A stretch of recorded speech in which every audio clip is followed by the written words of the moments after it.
Second episode की शुरुआत में हम देखते हैं कि सातारू क्लास में पहुंच जाता है और उसको कुछ भी समझ नहीं आ रहा होता है कि उसकी रिवाइवल पावर उसे 1988 के साल में ही क्यों लेके आई। और तभी उसको उसकी मॉम के बारे में याद आता है, इसलिए वो दौड़कर अपने घर पर जाता है तो उसे वहाँ पर उसकी मॉम सही सलामत दिखती है और ये देखकर वो बहुत ज़्यादा खुश होता है। इसके अगले दिन वो स्कूल में जाता है और वो कह रहा होता है कि मेरी रिवाइवल पावर ने मुझे 18 साल पहले इसलिए भेजा होगा ताकि मैं अपनी मॉम को बचा सकूं, लेकिन कैसे। और तभी उसको हिनाजुकी दिखते जिसका मर्डर कुछ ही दिनों बाद होने वाला होता है और ये बात सातारू को पता होती है और वो कहता है कि हिनाजुकी के मर्डर का मेरी मॉम के मर्डर से कुछ ना कुछ तो कनेक्शन जरूर है। हो सकता है अगर मैं हिनाजुकी को बचा पाऊँ तो मेरी मॉम भी बच जाए, लेकिन प्रॉब्लम ये है कि मैं हिनाजुकी के बारे में कुछ भी नहीं जानता और ना ही वो मेरी दोस्त है, तो मुझे कैसे भी करके उससे दोस्ती करनी होगी। एंड इसके बाद स्कूल ख़त्म हो जाता है और सातारू हिनाजुकी से मिलता है और उससे फ्रेंडशिप के लिए पूछता है तो वो सीधा सीधा ना कह देती है। तभी वो उससे रिक्वेस्ट करता है मेरे साथ फ्रेंडशिप करने के लिए, तो वो कहती है कि अगर तुम मेरे साथ फ्रेंडशिप करना चाहते हो तो तुम्हें एक का कत्ल करना होगा। तो ये सुनते ही वो शॉक हो जाता है और हिनाजुकी वहाँ से चली जाती है। इसके अगले दिन वो अगेन हिनाजुकी से फ्रेंडशिप करने के लिए पार्क में मिलता है तो हिनाजुकी उसको कहती है कि तुम हमेशा अच्छे बनने का दिखावा क्यों करते हो सातारू। तो सातारू कहता है कि मैं अच्छा बनने का दिखावा इसलिए करता हूँ ताकि मैं सच्चे और अच्छे दोस्त बना सकूँ। तो ये सुनकर हिनाजुकी खुश होती है और तभी सातारू अपने बर्थडे पार्टी का कार्ड निकालता है और उसे देता है और कहता है कि मेरा बर्थडे 2 मार्च को है, क्या तुम आओगी। तो हिनाजुकी कार्ड ले लेती है और उसको प्रॉमिस करती है कि मैं ज़रूर आऊँगी और ये बोलकर हिनाजुकी चली जाती है। और तभी अचानक से सातारू को याद आता है कि जितने भी बच्चों की किडनैपिंग प्लस मर्डर हुआ था उन बच्चों में हिनाजुकी भी थी। और उन बच्चों में ख़ास बात ये थी कि जिन बच्चों का मर्डर हुआ था उनकी उम्र 11 साल थी और हिनाजुकी की 10 साल। और हिनाजुकी का बर्थडे भी इस मंथ के मार्च में ही आता है, तो इसका मतलब यह है कि हिनाजुकी बर्थडे के दिन ही मारी जाएंगी। और वो ये सोचकर ही पैनिक हो जाता है।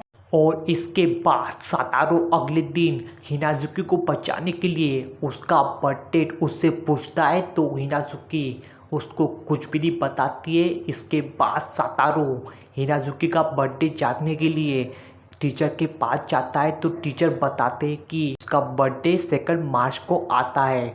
और ये सुनकर वो और ज़्यादा पैनिक हो जाता है क्योंकि किडनैपिंग 1 मार्च से स्टार्ट होने वाली होती है और उसके पास हिनाजुकी को बचाने के लिए सिर्फ 10 दिन ही बचे होते हैं। और उसे लगने लग जाता है कि हो सकता है किडनैपर ने घर जाते वक्त हिनाजुकी को किडनैप कर लिया होगा। और इस बात से वो पैनिक हो जाता है और दौड़कर हिनाजुकी के घर पर जाता है और उसको आवाज़ लगाता है, तभी अंदर से कोई भी आवाज़ नहीं आती है। और तभी वो पीछे से खिड़की में झांकने जाता है, तभी उसको पीछे की एक खोली में हिनाजुकी दिखती है जिसके पूरे शरीर पर घाव लगे होते हैं। और सातारू उसको संभालने के लिए आगे बढ़ता ही है कि तभी हिनाजुकी की खड़ूस मॉम आ जाती है और हिनाजुकी को अपने साथ लेके जाती है। तभी सातारू हिनाजुकी को पूछता है कि तुम्हें चोट कैसी लगी। तो हिनाजुकी अपने मॉम के डर से कहती है कि मैं गिर गई थी। और तभी हिनाजुकी की मॉम उसको ज़बरदस्ती अपने घर में लेके जाती है। इसके अगले दिन हिनाजुकी अगेन क्लास में लेट आती है और टीचर इसका रीज़न पूछते हैं तो वो कुछ भी नहीं बताती है। और क्लास ख़त्म होने के बाद सातारू टीचर को बताते हैं कि हिनाजुकी आज इसलिए लेट आई थी क्योंकि उसकी मॉम उसको रोज़ मारती है। तो ये सुनकर टीचर शॉक नहीं होते क्योंकि ये बात ऑलरेडी उनको पता होती है। और वो कहते हैं कि मैं ये बात जानता हूँ और मैंने कई बार ये सब देखा भी है। और तुम फिक्र मत करो सातारू, मैंने चाइल्ड अब्यूज सेंटर में कॉल किया है और वो जल्दी एक्शन लेने वाले हैं। तो ये सुनते ही सातारू खुश हो जाता है। इसके बाद सातारू अपने मॉम से कुछ पैसे मांगता है और कहता है कि मैं हिनाजुकी के साथ स्की करने जाना चाहता हूँ, इसलिए मुझे कुछ पैसे चाहिए मॉम। तो उसकी मॉम समझ जाती है कि वो डेट पर जाना चाहता है, इसलिए वो उसे पैसे दे देती है। इसके अगले दिन सातारू हिनाजुकी को पूछता है कि क्या तुम मेरे साथ स्की करने चलोगी। तो वो मान जाती है और हिनाजुकी की मॉम से परमिशन लेने के लिए हिनाजुकी के घर पर जाता है और हिनाजुकी के मॉम को पूछता है कि क्या मैं हिनाजुकी को अपने साथ घुमाने लेके जा सकता हूँ। तो हिनाजुकी की मॉम हिनाजुकी से पूछती है कि क्या तुम सच में इसके साथ घूमने जाना चाहती हो।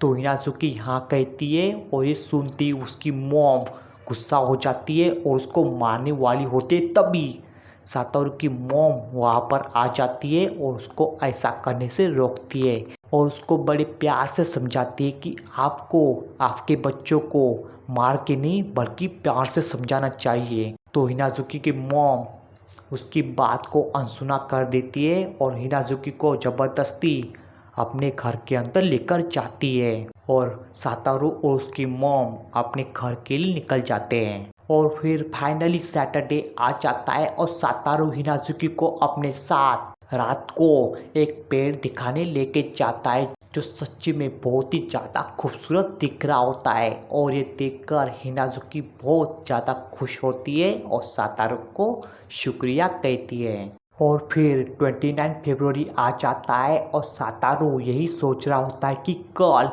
1 मार्च है, यानी कि कल हो सकता है हिनाजुकी का मर्डर हो और मुझे कैसे भी करके हिनाजुकी को बचाना होगा, तभी मैं अपने मॉम को और 18 साल से बेगुनाह होते हुए भी सज़ा काट रहे अपने दोस्त जून को बचा सकता हूँ।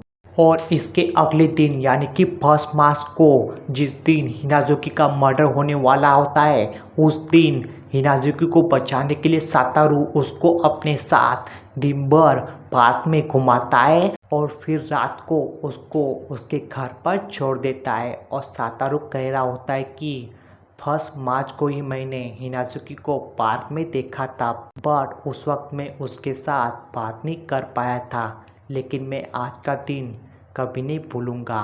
और इसके बाद 2 मार्च को सातारू अपना बर्थडे सेलिब्रेशन अपने घर पर करता है और साथ में हिनाजुकी का भी बर्थडे सेलिब्रेट करता है। और सातारू हिनाजुकी को ग्लव्स गिफ्ट देता है और ग्लव्स पाकर हिनाजुकी बहुत ज़्यादा खुश होती है और रोने लग जाती है। और पार्टी ख़त्म होने के बाद सातारू हिनाजुकी को उसके घर पर छोड़ने जाता है।